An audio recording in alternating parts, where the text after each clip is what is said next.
Well, I'm out. Bit of a walk, but it's time to crack my ice break, I think. You know, well deserved, well earned. Iced coffee, I think it is. It's not a mocha, I don't think. Though I could be.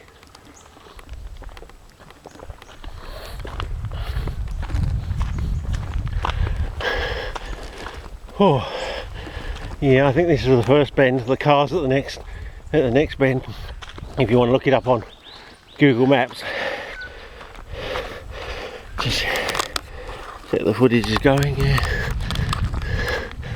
So it's just a nice little gentle walk back to the car, and it's another trip over, I think. Oh.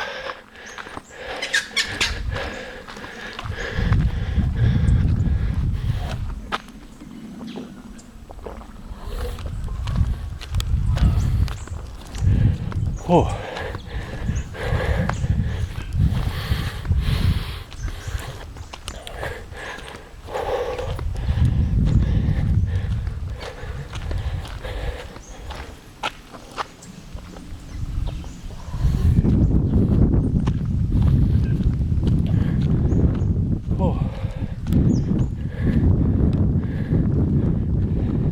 I mean, is it true? Someone once told me, I don't know if it's true or not, that when a policeman pulls his gun out of his holster, he's trained to fire all bullets in the chamber. So basically, if you see a policeman pulling his gun out of his holster, it's an instantaneous threat live. You have an automatic right to defend yourself, surely. If he's been trained to, once he has to fire all the bullets in the gun, once he pulls it out of his holster, you've just got to kill him on the spot, surely. You know, no waiting about. As soon as you see the clip on his holster go off, you just got to kill him. Surely, if that's true, I don't know if it's true, but you see, there's someone said it to me. I heard it on this program. I mean, yeah, that's bloody true. As soon as that little clip goes on his holster, you're just going to have to take him out. You know, the first thing you're going to have to do is grab that gun and shoot the other officer in the head. Don't go for the body because they've got body armour on. And well, then do you use the same principle? Well, you know, I've now got to use all the bullets in the chamber. Where do you want me to aim at? You know, is that the world we're living in at the moment? You know, where they go from capsicum spray or pepper spray straight to automatic weapon, without using taser. You know, we're having problems with the taser, so we're going to use the gun. I mean, if you've been told that they've been trained to just, I mean, there's no way you're going to survive. Even John Lennon didn't survive. Was it 7 or 8 bullets? I mean, come on. Surely that's definitely a threat life. You're just going to have to take him out. And I said the first thing you've got to do is take out the other officer who also has a gun. So it's like those two robots, you know. One of the robots is telling the truth, one of them always lies. You've got one question. Well, the answer is, you know, do you shoot? You're definitely going to have to shoot one of the officers in the head.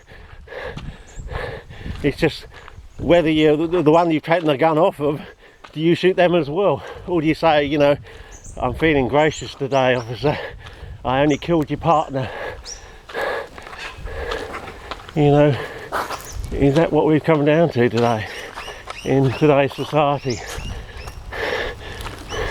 1 out of 2 cops ain't bad. It's a miracle you didn't kill both of them. Yeah.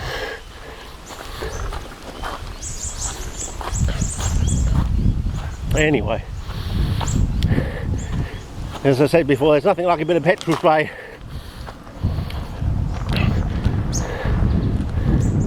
to make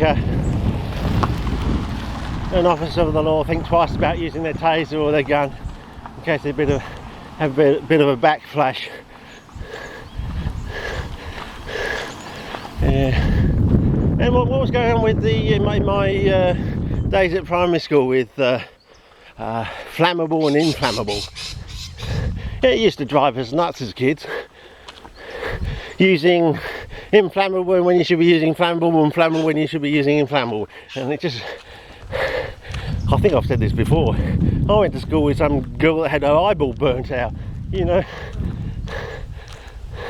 Never knew her name. I don't think any of the boys knew her name, but we all remember her.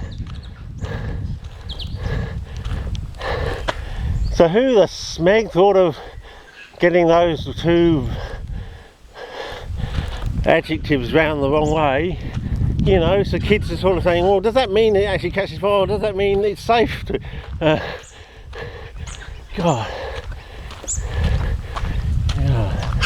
That is so infuriating. Well, the car's still there, that's something anyway.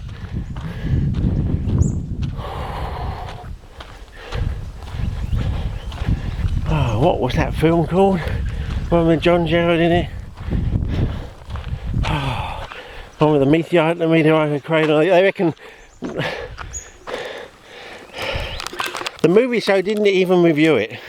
And okay, it may be that bad, but surely you owe it to the success of the first movie to at least give it some sort of review. That's your job, your movie reviews, even if you made it a very short one. We don't think it's worth watching it, but these are the reasons why we don't think it's worth, you know, spending your time there. I saw the clip to it and it looked quite interesting, you know. How can a movie go that south that quickly, you know? And my partner and I, we were discussing that. You'd go and see the movie just for John Jarrett. He's sort of Aussie larrikin attitude to murder and death, you know. It's sort of like the cocky's view of life, you know. Okay.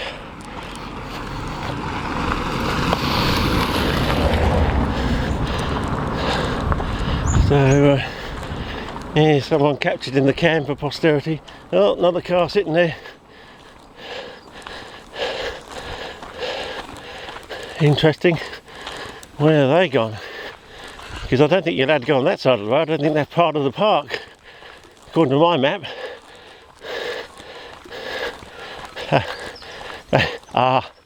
Yeah, maybe they think that's where I've gone.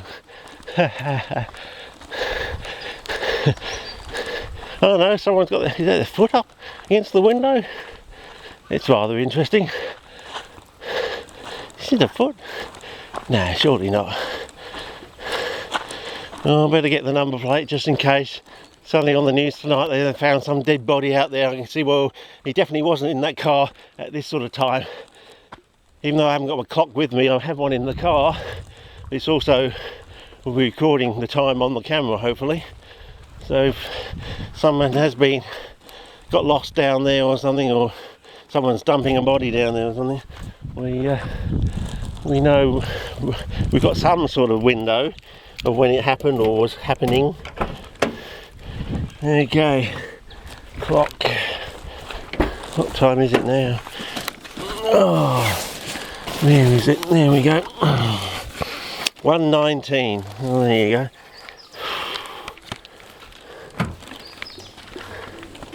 Oh, that's just the sign. Oh, you can use the sound of that. So it's like those chinking bottles you get in the, is it the Warriors or something? I always just get confused between that and the Wanderers or something. I can never work out which one it was for years. I watched this movie on TV late at night once or something, and I thought, oh, that's an awesome movie. Of course, I think it was the Wanderers. No. Oh, gee, now I've got confused. What was the first name I said? Not the Wanderers. The Warriors, that's it. One when they're travelling on the subway and they've got to get back to their zone, and you've got to get on the subway, sneak onto the subway. It's a bit like this out in this scaring country, whether you're going to make it or not, you know. I really enjoyed that movie, and they've done a revamp of it. They put like cartoon bits here and there into it, but they're giving you both versions you can watch. Yeah, open both windows because it's getting so hot. I'm not going to bother filming this, I don't think. I'm just going to go home. So, forgive me fellas, but you know,